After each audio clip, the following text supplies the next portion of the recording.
Hi, Jamie. Thank you so much for sharing your insights about the role of school counselors. I really enjoyed listening to it and learning from you.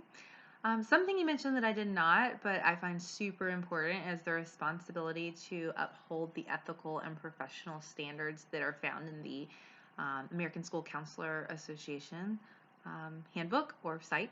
I just think that this is really important because a lot of times in education, it seems that it might not be considered as professional as a role as some, corporate jobs, but it really is, and it should be treated as such. And there's certain awareness that counselors really need to have with those standards when dealing with students.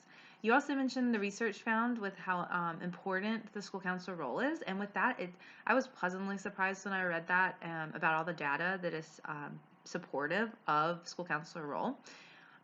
It would make sense then that you'd think that the educational state boards across the nation would just really be pushing and advocating for more school counselors and for the profession to be really deemed highly vital, which I'm not saying they're not, but just that is something that I think really needs a lot more emphasis within districts and states.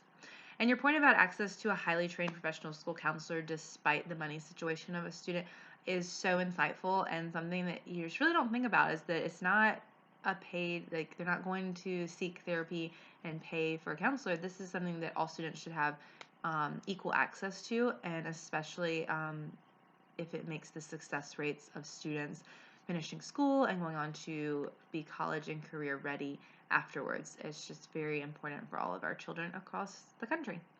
So thank you again for sharing that, and I look forward to learning from you more throughout this class.